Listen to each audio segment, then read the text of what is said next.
With the clanging of a hammer, a clean-shaven man in a leather apron and shapeless hat folds a sheet of silver in two before setting it into a red-hot furnace in the covered yard of his shop on the Rue des Blancs-Manteaux. Once he has the shape right, he will begin working on the intricate details of the blade and handguard of what will soon be a young noble's ceremonial dagger. He is a silversmith, a pretty good one, and this commission will keep his family fed and housed for another month, which is quite impressive for the dense urban sprawl of Paris.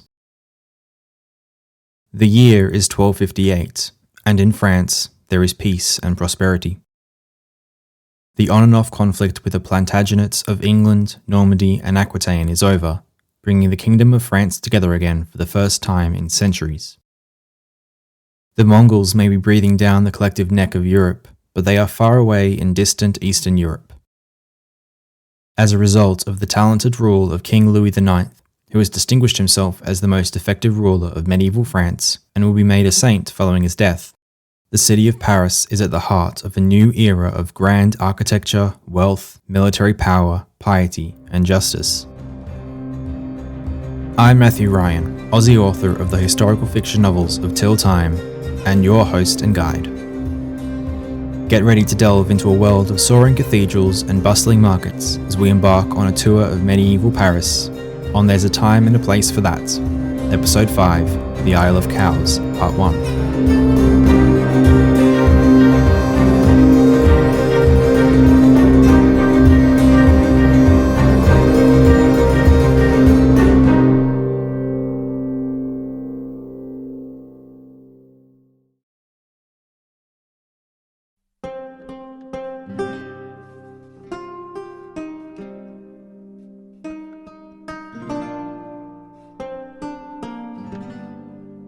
You might be wondering why I've titled this episode The Isle of Cows. The reason for that is the location we're beginning on. In the middle of the River Seine in the modern era, we would find two islands, Ile de la Cité and Ile Saint-Louis. But in 1258, there are several others. Most will have their banks adjoined to either side of the Seine, but one in particular is currently split from Ile Notre Dame by a canal. One day, this canal will be filled in, forming Ile Saint-Louis. This other island to the east of Ile Notre Dame, which is not the one where we find the actual Notre Dame, is called Ile aux Vaches, the Island of Cows. Both islands are home to cattle farmers, fishermen, and the occasional duel to the death. Now, even though the entire thing is called Ile Saint-Louis, I always think of it as Ile aux Vaches, simply because it's a funny name for an island in the dead centre of Paris. So just humour me. If you were looking forward to a podcast about a haven for bovine kind, then I am truly sorry to disappoint. Hopefully, this will be more interesting.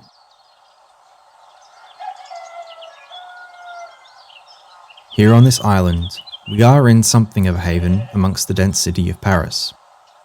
With a population of about 160,000 and an area of 273 hectares enclosed by a newly built wall, it is perhaps the largest city in Europe, especially with the fall of Constantinople to the Crusaders 54 years ago. As such, these two little islands, as little chunks of farmland and hamlet floating in the River Seine, are a unique piece of peace in the busy city. Standing on a gravel beach on the eastern tip of the island, we see the occasional pasture broken up by barns and workshops for those engaged in the trade of shipbuilding, before that little canal 200 metres ahead of us. A light fog blankets the river, while scattered clouds high above threaten a warm spring rain. As we reach the canal, we find a simple footbridge leading across the watery gap, currently occupied by a man in a simple woolen tunic leading several cows in the direction of the city. He is likely bringing them to market, either to sell them to another farmer or for them to be slaughtered and butchered to help feed the people of Paris. Following at a bit of a distance, we step onto Ile Notre Dame, and what we saw on Cow Island is multiplied 10 times over. Pastures spread out before us, broken up by orchards and fields of vegetables. Every few fields we see a farmhouse, a barn, or a cluster of smaller huts made from rough wooden planks and covered by hay to keep out the sun and rain. People move about in these fields and hamlets, tending to their crops and cattle, or repairing their homes and places of work. Walking down the dirt road leading west, we get a sense for what separates medieval Europe from ancient Rome and contemporary Jerusalem. France is a nation that relies strongly on agriculture, and as such, these hamlets are simple in construction, especially in comparison to the tall, densely packed buildings of Rome and Jerusalem. But without them, medieval Europe would remain just that, scattered towns among a wilderness barely yoked by human ingenuity. Thanks to the farming power we see here, Paris and other cities like them will continue thriving, ushering in the modern era in about 500 years. Oh, watch your feet. There's no telling what is mud and what is something else. There are more animals than people on this island, and we can both see and hear many chickens, pigs, sheep, and cows throughout the fields and yards that surround us. Eventually, our feet take us to the western end of the island, where a simple wooden bridge leads us away from where we landed towards the heart of this city of light. The village here, where Notre Dame ends, is larger than others on the island, with even a tavern serving the farmers who live nearby. This rustic little pub is only a single story, not the two-floor inn that we may expect from a lot of historical fiction and fantasy. These places simply sold food and drink to locals, as well as providing a place for people to meet up and discuss things of importance. A few tables are inside, next to the bar and hearth, but most people sit outside, where more tables are arranged in the small yard that sits beside the tavern building. Crossing the bridge, we come to Ile de la Cité, the city centre of Paris. This island is larger than our little island of Cowes, about a kilometre in length, and situated at the widest point of this length of the River Seine. Roughly half of the island is residential, mainly home to aristocrats and the working class men and women that serve them. The other half, which surrounds the central part of the island, is taken up by two different environs. The first is right in front of us, and it's in the top 3 of things to visit first in Paris. Since the Eiffel Tower and the Tuileries are yet to be built in 1258, it can only be one thing. Of course, from the back end, it may be a little hard to recognize, but few other buildings have the iconic flying buttresses that ring La Cathédrale Notre Dame de Paris. Beyond the verdant trees that grow amongst the little park at the southeastern tip of Ile de la Cité, we can see the semicircular apse of the cathedral with all of its tall arched stained glass windows ahead of us. Right in front of it is a much smaller church, called the Saint-Denis-du-Pas Church, and as we move through the trees around it, we begin to make out the classic shape of its big brother. Starting with a width of 48 metres, Notre Dame rises up to 12 metres before a roof comes in from either side towards the 25-metre wide central nave, a higher section of the cathedral surrounded by the flying buttresses that stands a further 23 metres above the sides. The flying buttresses, which are like half arches that come up from the heavy piers along the outer wall and meet the nave at roof height, are designed to help distribute the weight of the ribbed vaults in the roof that would otherwise cause the walls to fall away. They aren't just iconic, mighty aesthetic additions. As we draw close, we can recognize the very finely made blocks of limestone that make up the walls of the cathedral. Looking like bright Pacific sand in brick form, the walls are adorned with tiny frills along the edges of the windows and the roof, while dozens of stone gargoyles protrude from along the outer roof. Even from here, this building is gorgeous and intricately detailed. Just to the south, as we begin to make our way down the 128-metre long side of the cathedral, stands a building almost as long, though nowhere near as tall, wide, or mighty. A gabled roof sits atop an 80-metre long, 2-storey building, replicating to an extent the style of the cathedral, with a courtyard spreading out between the two. This is the Bishop's Palace, currently belonging to Renaud Mignon de Corbeil, Bishop of Paris. This bishopric is the successor to the legendary Saint-Denis, the first bishop of Lutetia, as it was known back in the 3rd century. Saint-Denis, or Saint Denis, was executed by the local Roman governor on the slope of Montmartre to the north. But unfazed, he picked up his head, took a walk to the top of the hill, had a wash in a spring there, and then finally dropped dead. The current bishop, Renaud, is one of King Louis's chief advisors, and is presently aiding his liege lord in preparing for yet another crusade to the Holy Land, after the last one went so well. More importantly, he is overseeing a recent revolution in higher education.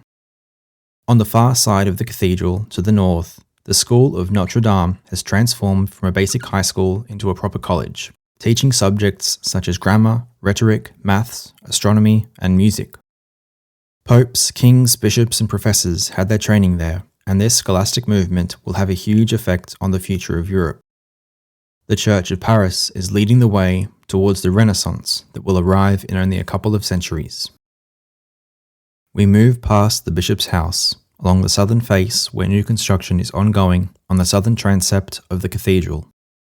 One day soon, in about a decade, the southern wall will be completed with a 13-metre diameter rose window made from dazzling stained glass, but at the time of our visit, only the western and northern faces have such beautiful windows, with the door in the centre of the southern wall surrounded by scaffolding.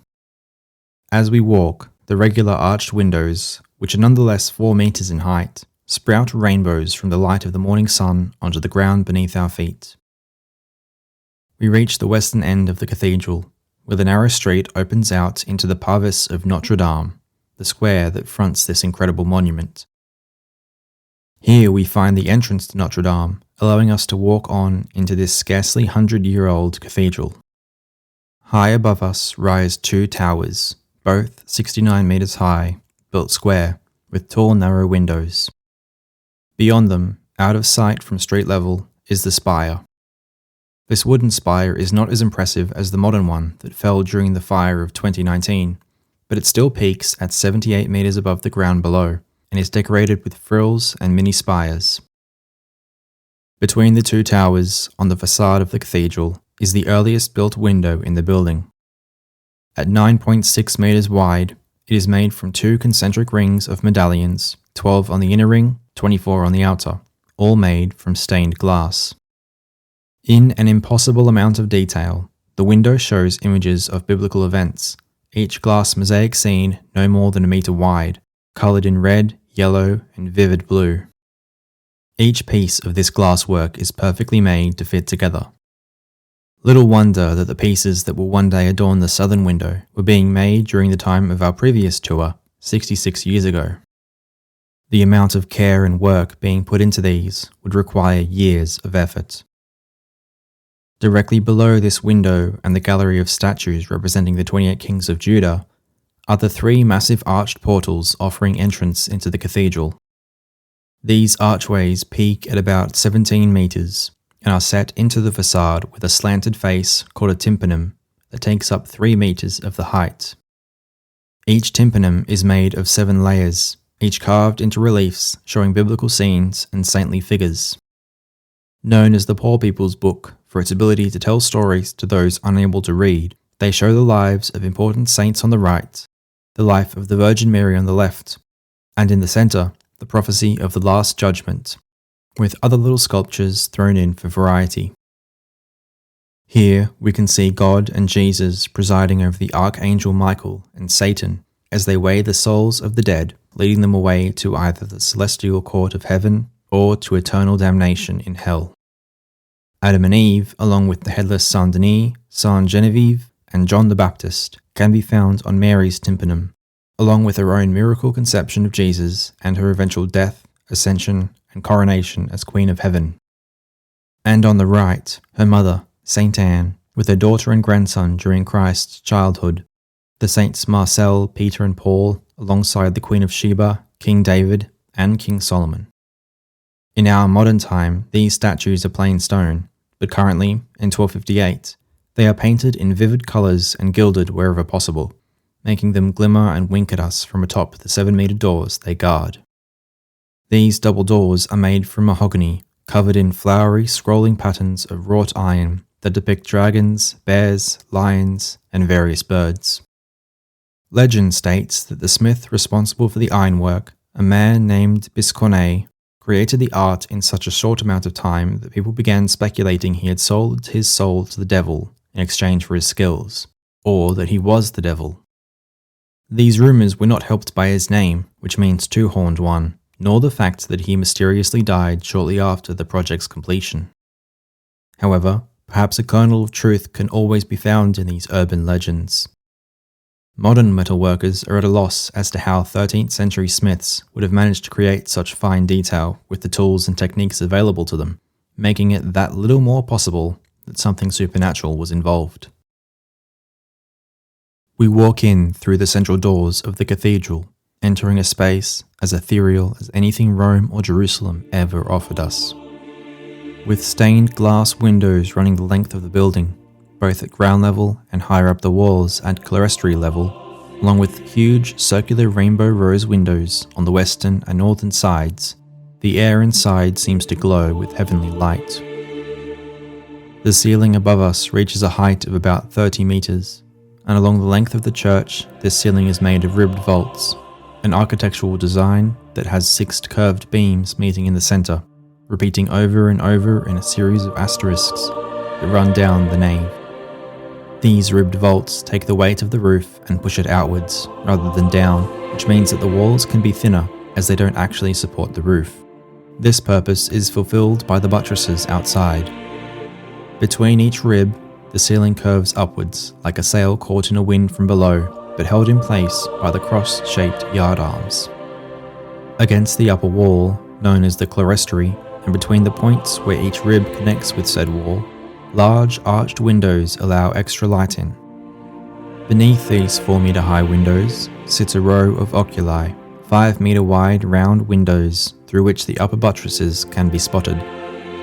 2 levels of arches range below them, the upper one revealing a gallery and featuring a trio of smaller arches within each main arch, held up by thin columns. The ground floor arches are the largest, at 12 meters tall, with heavier columns leading into a double arcade of 2 aisles separated by more columns. The tops, or capitals, of these columns are decorated with elaborate carvings of leaves in the Corinthian style, in contrast to the simpler Ionic and Doric styles. Fancy chandeliers hang between each arch, throwing light across the nave at night time. Beyond the aisles, 29 chapels are built between the outer buttresses in the form of tall rectangular spaces with triangular ceilings, used for burials of particularly important people, such as bishops and wealthy donors. The royal family, of course, are buried in the maze of crypts beneath the Basilica of Saint-Denis further north, so don't expect to find Philip Augustus or Louis VI within these walls. As we slowly walk down this central nave, we reach a point where the aisles and galleries give way for the transept, the perpendicular hall that provides the inner shape of the cathedral with its characteristic cross design. The northern arm is longer than the southern arm by only a couple of meters, as a renovation to our right is ongoing, leaving it with a plain facade outside and just a simple oculus high above. To our left, however, we can see the second rose window of the cathedral, high above the extended transept with its elaborate triangular pediment and colonnaded gallery. This window is a bit larger than the western rosette under which we entered Notre Dame. It has more blue stained glass than any other colour, and shows Mary and Jesus in the centre, surrounded by 16 prophets and 32 kings in the medallions that form the petals of the rose. The transept has a door at either end, allowing the clergy to come in and out of the choir in which they sit, which is found in the open corridor that continues further east from the nave towards the apse. This semicircular end to the cathedral has an ambulatory running around its circumference, continuing the double arcade of columns as well as the gallery above. It is pointed almost exactly in the direction of Jerusalem, so that attendees can pray towards the site of Jesus' death and resurrection. Speaking of prayer, we can currently see a number of locals quietly standing throughout the nave, their heads bowed in the direction of the high altar.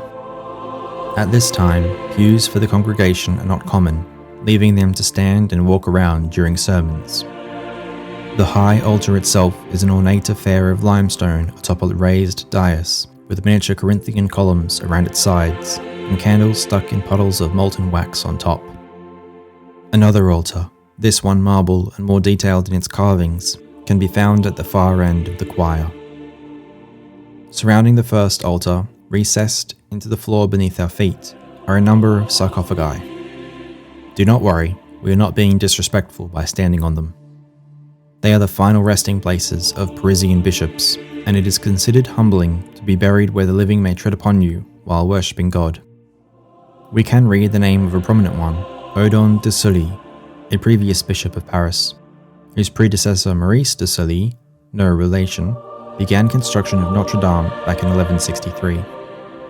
Odon's coffin, which rests in the floor of the choir a few meters further along from the altar, is covered by a copper cover bearing a relief of the bishop, flanked by an angel upon each shoulder.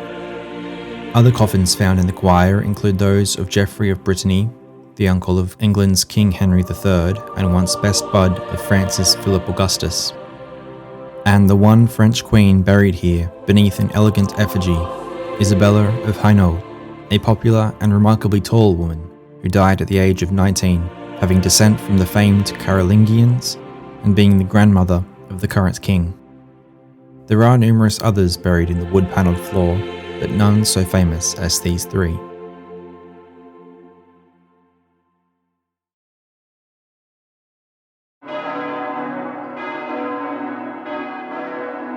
As we leave, a symphony of bells ring out from above. Situated within the towers of Notre Dame, these bells alert Parisians to the hours of the day and act as calls to sermons. Amusingly, these bells have names, mostly named after bishops, such as Guillaume and Gilbert, but others are called Marie, Luc, Pasquier, and Chambellan. Other nearby bells join in on the cacophony, such as those of the earlier Saint-Denis-du-Pas, and also the nearby Hôtel Dieu. Crossing the parvis of Notre Dame, the sky above begins to let go a scattered shower of rain.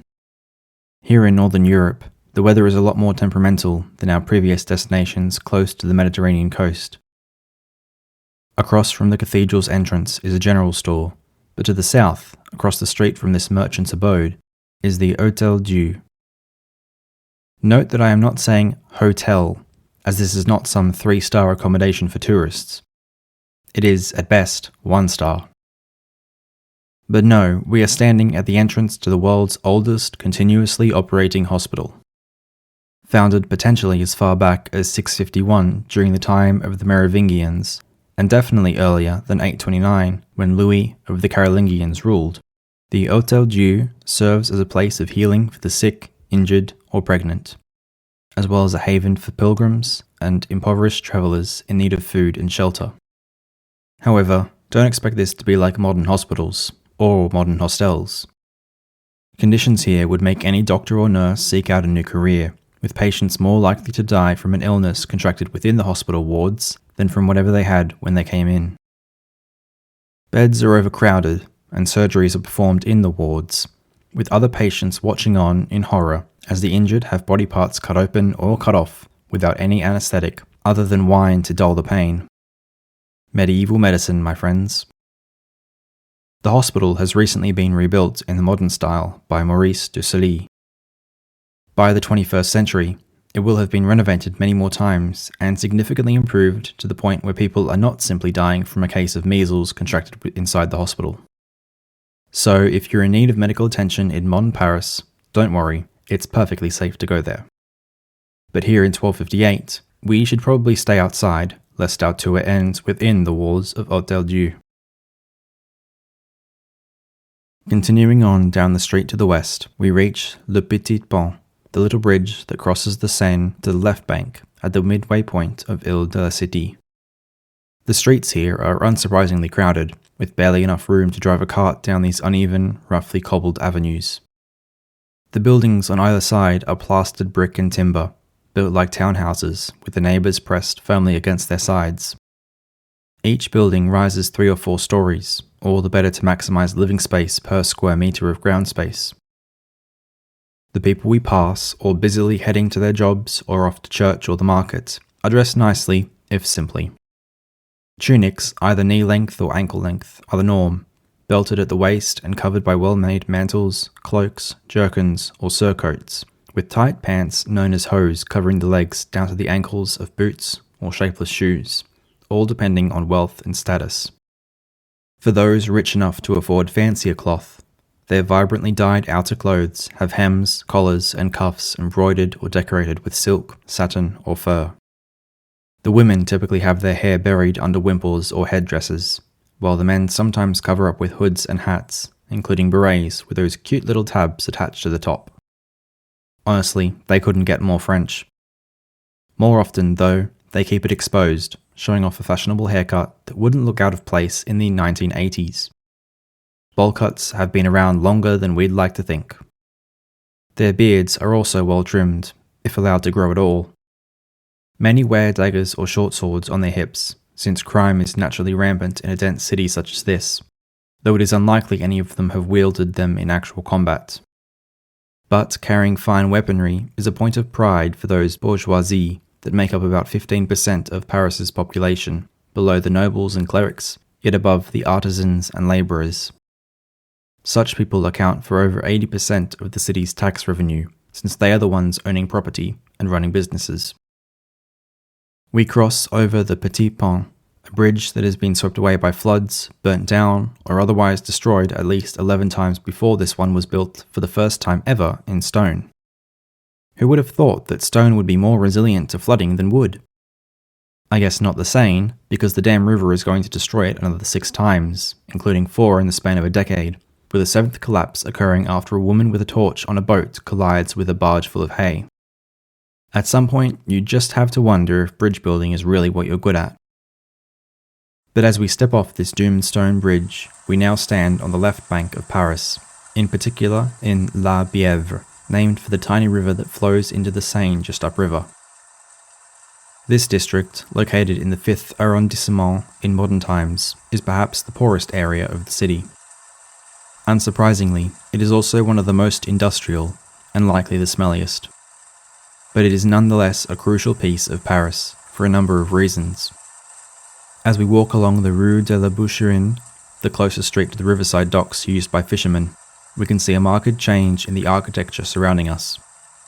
For one, the Gothic elegance of the Ile de la Cité is gone, replaced with largely wooden houses roofed by wooden shingles or hay that doesn't look particularly well built. This area is quite fond of wood rot, and a few buildings are already half collapsed. The people living here lack the fabulous dyes of the people we mingled with earlier, their woolen and linen clothes bearing plainer, earthier colours.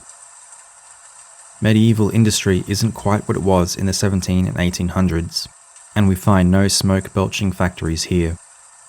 But this side of town is often used as a home for tanneries and mills, with the River Bièvre offering enough of a current to crush grain into flour.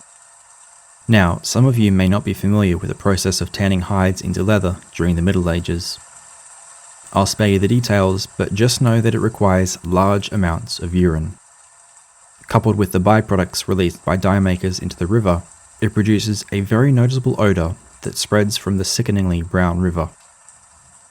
Continuing down the Rue Saint-Victor, leaving the docks on the Seine behind, we cross a rickety bridge over La Bièvre and reach the Bernardin Convent. This convent and college, built atop layers of oak planks in the kind of swampy land no one else wanted, is 4 stories, made from brick and timber. The Cistercian monks who live here teach in the college, training future clergymen in theology. The large property also features vegetable and herb gardens, which both feed the monks and help with treating the sick that come their way from beyond Paris's eastern wall, as well as a small church called the Clos de Chardonnay, named for the field of thistles it was built in. All of this is an important sign of the culture of the late Middle Ages, Christianity blended with logical philosophy and burgeoning studies in art, engineering, and medicine. As we pass the Bernardin College and Convent, we find ourselves at the foot of an imposing new wall built from limestone covered in ashlar, at least 6 meters in height and 3 thick. At the end of the Rue Saint-Victor, a gate opens up in the wall, flanked by 15-meter towers and barred by heavy wooden panels and a metal portcullis. Now, however, the gate is open, allowing people to pass between the suburbs of Paris and the rural lands beyond. As we walk through, 2 things are immediately noticeable. Well, 3 things. but one is pretty obvious. The dense urbanity of Paris does not end at the wall, and there are many more houses beyond it stretching out across acres of farmland, though all separate from one another and surrounded by yards. Of the two more important things visible to us, the first is the Abbey of Saint-Victor, a massive monastery formed after William of Champeaux tried to become a hermit, but failed because several others thought it sounded like a great idea and followed him. He was apparently a famed teacher, and in his retirement, he did endeavour to pass on his wisdom to those few who ruined his peaceful hermit's life. The second is, curiously, the Colosseum. Has it followed us here from episode 2, when we watched a thrilling piece of gladiatorial combat in ancient Rome? No, don't be silly. First, this one is in worse condition than the 21st century Colosseum, and secondly, arenas tend not to move around. As we walk up to it, we can notice that, firstly, this is more of a semicircular amphitheatre than a fully enclosed arena. It is also much smaller, being only 85 metres in diameter, with only a dozen tiers of seating available. It's also not currently an amphitheatre. This overgrown circle has been repurposed as a cemetery, with a small run-down chapel accompanying it. Soon enough, it will be entirely covered over, wiped from human memory until it is rediscovered in the 1860s. But what is a Roman amphitheatre doing outside Paris at all? Well, once upon a time, in the 3rd century BCE, the islands of the Seine were home to the Parisioi, a Gaulish tribe. They fought under Vercingetorix when the Gallic warlord rebelled against Julius Caesar. But eventually, they were defeated and subsumed into the Roman Empire. Their home became Lutetia, which thrived as a major Roman town until its eventual sacking by Goths in the 3rd century CE. The Romans abandoned it after the Western Empire collapsed, and it was taken over by the Franks in 486, thereafter becoming Paris. This little arena was occasionally used by the Merovingian Franks as an entertainment centre, but over time it fell into disuse. Now, this is all that is left of the 15,000 person amphitheatre, a few crumbling benches and a bunch of graves. Leaving behind these two symbols of two eras, one ancient, the other medieval, we will head a little ways south into the Faubourg Saint-Marcel. Faubourg simply means suburb in French, and Saint-Marcel was one of Paris's favourite homegrown saints. You may note that a lot of places around here are named after saints. We'll soon find suburbs dedicated to Germain and Jacques, abbeys named for Victor, as we have just seen, Genevieve and Martin, and even gates christened with saintly titles. Religion is possibly the greatest driving force in the medieval world, even beyond Europe with the Islamic world to the south and east. Little wonder they are so obsessed with the church. Saint-Marcel's suburb is a proper town, with a trio of churches, a sizable town square, inns, a brewery, a winery, and various streets and farms enclosed by a low wall and a ditch on both sides of the Bièvre, where it bends back towards the west further upstream. 20 years ago, the people here were freed from being serfs, prompting an increase in the number of merchants, such as butchers, tanners, and cobblers, that set up shop in Saint-Marcel. As per guild laws, all farms within 40 kilometers of Paris must sell their produce, be it grain, meat, fruit, or vegetables, in the city, though guild merchants are set up in Saint-Marcel and other neighbouring villages in order to make sure they get fed. Guilds, while a pain for independent businesses, are one of the cornerstones of what will become a commercial renaissance in Europe in the coming centuries, with bankers and guild merchants at its head.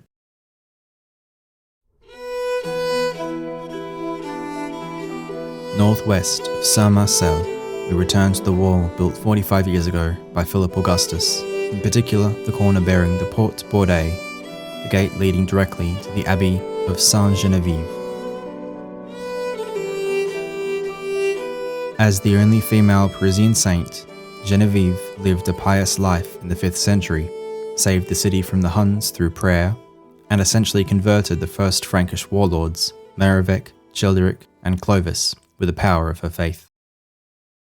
When Clovis established this abbey in 502, Genevieve regularly came here to pray, and she was interred upon her death within the church, next to the legendary king and, later, his queen Clotilde. We find her abbey atop the highest point in medieval Paris, also named in her honour. The first thing we see are the farms. Up against the southern wall, the abbey grounds possess 4 plots of land dedicated to grain, vegetables, and an orchard of apples. North of this, surrounded by double-storey structures, are the important parts of the abbey. First, as we cross the field of barley and pass under a simple arch built into the side of the building, we find the school and library of Saint Genevieve. Consisting of 2 courtyards surrounded by classrooms and chapels, it is a quiet, open space that would easily prompt contemplation of the world and of God, with pleasant garden beds and a pond in one courtyard.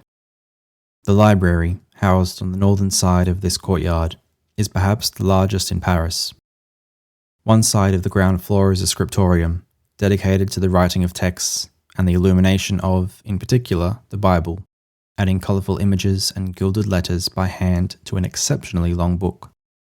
The rest of the space is taken up by shelves upon shelves and tables for reading and note-taking, all lit by narrow windows and carefully spaced lanterns, giving the hall a warm, yet somewhat dim atmosphere that is further lowered by the near silence that diffuses throughout. Outside, stepping through the door on the northern face of the library, we find ourselves in one last courtyard.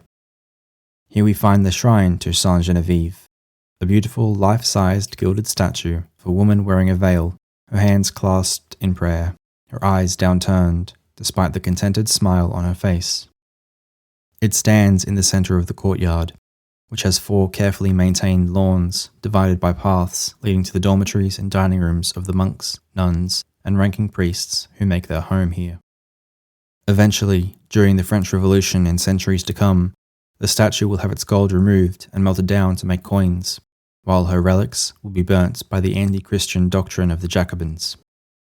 Many other religious sites in Paris will suffer the same fate, though just to the west, a basilica known as the Pantheon will survive.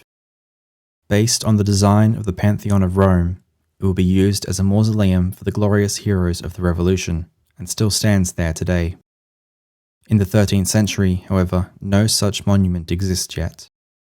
There are only 2 churches, and they stand just ahead of us. We move in their direction, guided by the tall square bell tower built by King Clovis centuries ago that stands beside them, and leave the abbey proper behind, emerging into an open square that fronts the twin churches. The one on our right is named for Saint Genevieve, and it is in her crypts that Paris's patroness resides, beside the Frankish kings, while the left, built more recently, is named Saint-Étienne du Mont, or Stephen of the Mountain. Both churches are built in the classic cross shape, with a transept crossing the nave, though the latter's is oddly wonky. Their facades are good examples of a more simple style of Gothic, without all the frills and immense windows of Notre Dame, but instead built in a triangular shape with arched windows stretching up on either side of the large wooden doors, crosses adorning the gabled roofs above them. As possibly the oldest and most important abbey in France, Saint Genevieve has a great impact on Parisian culture and the area of the city we stand in, known as le quartier latin, for the use of Latin throughout its streets. Why Latin and not French? Well, Latin is the language of the Church, and thus of all philosophy, theology, and science, and we are about to see why that matters to this district. Hic et ubique terrarum. This Latin motto, meaning here and everywhere on earth, has been attached to the University of Paris for all 800 years of its life, from 1170 to 1970. That's a bloody long time, only beaten by the University of Bologna, whose teaching began in the late 11th century, 80 years before it actually received an imperial charter. The next oldest university, Oxford, technically began in 1096, and has actually only just received its charter 10 years ago. Of course, outside of Catholic Europe, other higher education institutes that we would refer to as universities have been going for even longer. Al-Qarawiyyin, founded by Fatima al-Fihri in Morocco in 859, is still around, though as a Muslim mosque and madrasa, it technically doesn't resemble medieval European universities. Nor does the Pandidakterion, a university founded in Constantinople in 425 and lasting on and off for 1,000 years. In our time, Paris's first university has been split up into 11 new institutes, but in this century, the schools of Notre Dame, of Saint Genevieve, and of Saint Victor make up the origins of this aged university. In the Middle Ages, beginning as far back as the late period of the Western Roman Empire, 7 subjects were considered worthy of study: the trivium, consisting of grammar, logic, and rhetoric, and the quadrivium, made up of arithmetic, geometry, music, and astronomy. These formed the 7 liberal arts, so named because they were for free people, not slaves or serfs. Above these, one would also learn medicine, law, and, with particular emphasis, theology. Now, as any university student knows, it's hard to work and study simultaneously. But you need money to live, to keep a roof over your head, and an optionally hot meal in your belly. And while most 13th century uni students are members of the Dominican or Franciscan orders within the church, others are not, and as such may need support during their studies. So, where do they eat and sleep? Well, fortunately, a gentleman by the name of Robert de Sorbonne saw fit to remedy the situation back in 1253. He was actually born a peasant, but the church saw no distinction between noble and commoner, and he was recently appointed to the position of the king's personal chaplain. He's a teacher here at the Maison de Sorbonne, a combined college and dorm for students at the University of Paris. This complex of buildings was purchased by Robert with the sole purpose of forming a society within the university that existed separate to the 2 religious orders, who had their own colleges, and would instead teach the poor independent students who attended the university. These buildings, standing among other ordinary homes, stores, and workshops on the streets running towards the gates of Saint-Jacques and Saint-Michel, are the bones that will one day form the main campus of the University of Paris, here in the Sorbonne, a district named after this famous scholar and philanthropist. Eventually, these and other new colleges would be responsible for the burgeoning intellectualism of France and the wider Christian world. Their theologians would fight against the rise of Protestantism in the 1500s and the Enlightenment of the 18th century. Squabbles between kings, emperors, and popes would be resolved by legal experts trained in these universities, and such men would persecute the Templars in 1312 and Joan of Arc in 1431. Learned mathematicians would turn their talents to siege weapons, castle walls, and Renaissance architecture. Among the previous students who walked these streets in their black robes, we can count 3 popes and a number of kings and princes, as well as the current regent master and brilliant scholar, Thomas Aquinas, with many more yet to come. But perhaps their most lasting effect is the introduction of doctorates and student societies into university culture, which would eventually spread right across the world. The spirit of logical thinking that was mined out of the ground by the Greeks and tempered into hardened steel by the Renaissance would be forged and shaped by the brilliant minds of this new scholastic movement. Walking a little further north, through 6-metre wide streets lined with slate-roofed and plastered townhouses, we come to the other side of Christianity's power in Europe. Where scholars took the culture of monks and broadened it, Crusaders adopted the mantle of knights and fashioned it into something new.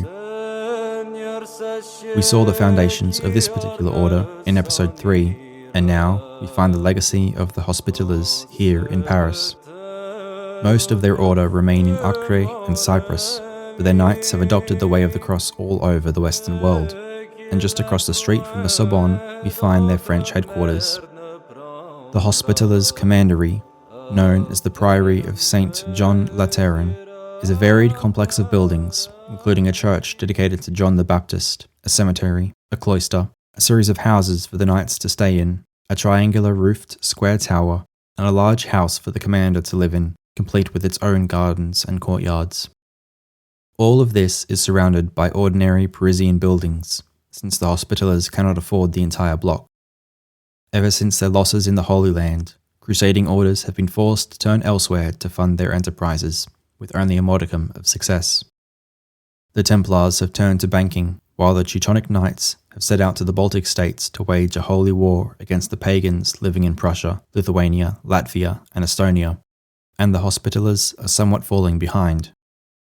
They partly own the Abbey of Saint-Denis, along with other profitable properties, but they and other crusaders have somewhat lost their way. Their original purpose was to fight against Christ's enemies in defense of their lands.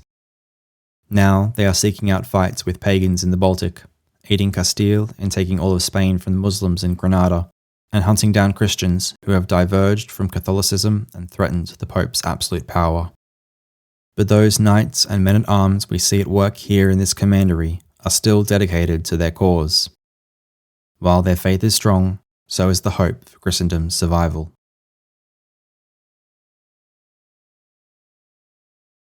Continuing north, we pass the Palais de Terme, a mansion which was once the principal bathhouse of Roman Lutetia, and the church of Saint Severin, finding ourselves only a block from the Petit Pont, where we first set foot on the left bank of Paris.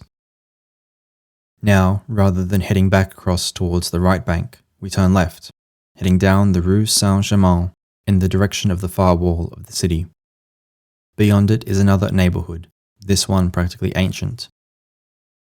At the wall, we pass the convent of the Augustines, yet another Christian order like the Benedictines, Franciscans, Dominicans, and Cistercians, and beyond that, La Tour de Nesle, one of the principal defensive towers on the banks of the Seine. But they are not why we are here. Passing beneath the Porte Saint-Germain, yet another gate in the city wall, we arrive at the Abbey of Saint-Germain-des-Prés. Everything thus named is named for the abbey, while this rather small monastery is dedicated to a 6th century bishop of Paris, Germain d'Autun, known as the Father of the Poor. It was founded during Germain's tenure as bishop in 558 by the Frankish king Childebert, though it wasn't dedicated to him until after his death and canonization. Originally, the church was named for Saint Vincent, whose relics were gifted to Childebert by the people of Zaragoza in gratitude, and they are found within. The abbey sprung up around the church, and the suburb of Saint-Germain formed around the abbey. Curiously, the church was completed on the very day the Frankish king Childebert died. Spooky. We can see it easily over the walls of the abbey, with its 3 bell towers built with square bases and extra reinforcement on the corners. Much like Notre Dame Cathedral, it has various flying buttresses around the choir and apse in the increasingly common Gothic style, though these are the first of their kind built in northern France. At about 100 metres long, 20 tall, and 30 wide, it is quite a large church despite only really serving the abbey. Many stained glass windows in beautiful red and blue ring the walls of the church. Beneath the church floor, the remains of many Frankish Merovingian kings and queens are buried, alongside Saint-Germain himself. A cloister is attached to the northern side, surrounding a courtyard that serves as the abbey itself, with a chapel of the Virgin Mary standing east of it, beyond the dormitories, with a dining hall and a library on the northern and western sides of the cloister respectively, while the gardens and vegetable plots around it serve to keep the monks fed. The area just north of the abbey is entirely farmland, right up to the banks of the Seine, while the village of Saint-Germain spreads out to the south. Eventually, during the Revolution, the abbey would be the site of a prison, and a riot outside will lead to a massacre of the prisoners kept within, one of the worst moments of a bloody period. The village of Saint-Germain, in contrast to the foul-odoured Bièvre and Saint-Marcel, is a very pleasant suburb, with tree-lined streets and about 100 small farms and houses with large gardens and yards. In times of rain, when the Seine floods, the area here does tend to go a little under, which is why so few people have chosen to build here. This has left it open and natural, which is the reason for its name, the Prés in Saint-Germain-des-Prés, referencing the many fields of the village.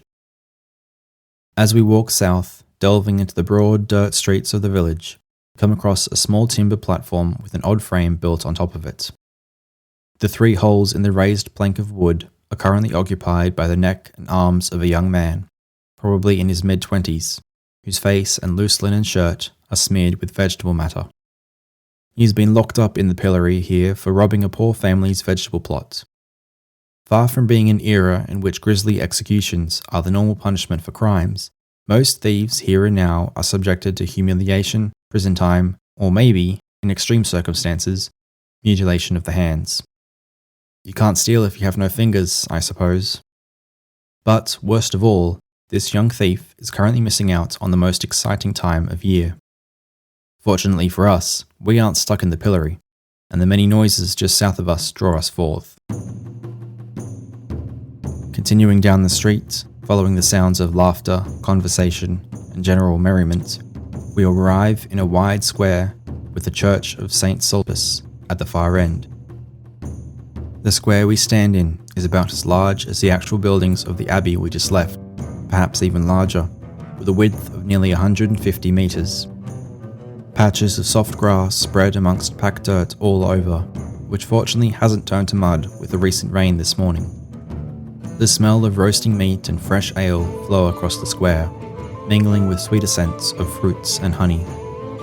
As can be expected, the sight and sound of a medieval fair are what overwhelm our senses the most. The Fair of Saint-Germain is one of the most famous in the world at this time, attracting visitors from the city and countryside alike, and drawing merchants from England and Ireland, Holland, Guelders, Brabant and Flanders, Germany and Italy, Portugal, Castile and Aragon, and even the chilly realms of Scandinavia. It is held each year in April, beginning a couple of weeks after Easter, and lasting for the better part of a month. A couple hundred stalls are spread out around the square, offering goods from all over Europe, covered by canvas and joined by colourful banners and ribbons. Flemish and English wool are big sellers here, due to the close proximity of these countries to France. Expertly carved wooden pieces stand amongst shinier metalworks, both plain and precious. Fruits and wines from the Mediterranean, fragrant spices and perfumes from Arabia and beyond. These exotic goods from far away are joined by local products, mainly food, some of which are cooked up for visitors to enjoy as they wander the fair.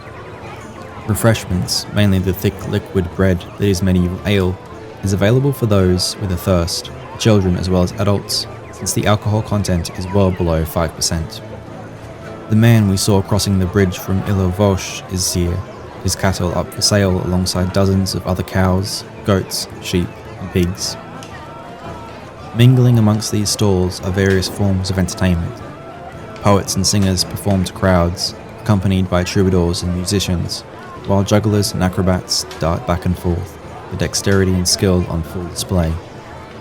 A group of children are dancing around a maypole, ribbons attached to the top winding around the pole and the kids, as a red-haired violinist from distant Scotland adds her music to the youthful energy. On a few corners of the market, Mama's Plays have set up shop, their amateur costumes and over-the-top acting attracting crowds of onlookers, who will more than likely spend their hard-earned silver on the stalls on either side, which is the entire point of having the entertainment next to the stalls. More violent entertainment is also available. Archery targets are set up on the eastern side, and a cluster of villagers are watching several Milanese travellers attempt to shoot arrows at the canvas-covered straw targets, a cask of Ile-de-France Pinot wine at stake in their little tournament. Medieval fairs were the centrepiece of European culture, a time when the hardships of life were put aside in favour of merriment and a sense of community that extends beyond national borders. Commoners could spend the day away from work, and merchants, nobles and priests would exchange news on the wider world. In our modern time, these fairs are similar to Sunday markets and carnivals all rolled into one. If this were the 21st century, we might be able to go up in a Ferris wheel to see the city of Paris spread out around us. Far to the north, over the Seine, we would be able to see the majestic Palais de la Cité and Louvre, the markets of Les Halles, and the faraway fortress of the Templars. But there is no such thing as a Ferris wheel in 1258, and the sites of these monuments have to wait until the next episode. Thanks for listening to episode 5 of There's a Time and a Place for That. I hope the mix of simplicity and grandeur of medieval Paris has been enjoyable to visit and explore. If the incredible Notre Dame Cathedral and bustling streets of Bièvre, Sorbonne and Saint Germain have caught your interest, why not share this podcast with your friends and family, and leave a comment as to which places you enjoyed and what you want to see in the future. Your feedback would be much appreciated. If you did enjoy exploring medieval Paris, you might also enjoy reading Till Time, the time-travelling historical fiction series I'm currently writing. Set in various times and places in the past, the book follows best friends Ashton and Imogen as they explore and adventure through the kinds of places visited in this podcast. 2 books are out right now.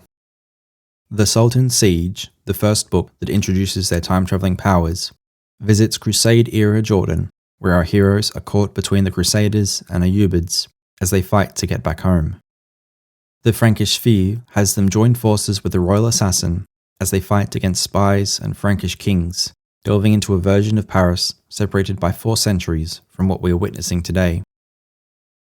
More books are on their way, but for now, you can find these first 2 installments on Apple Books, Google Books, Amazon Kindle, Kobo, and Barnes & Noble. Links to all of these can be found through the link tree in the description of this podcast. Thank you again for listening to There's a Time and a Place for That, The Isle of Cows, Part 1, and I'll see you next time.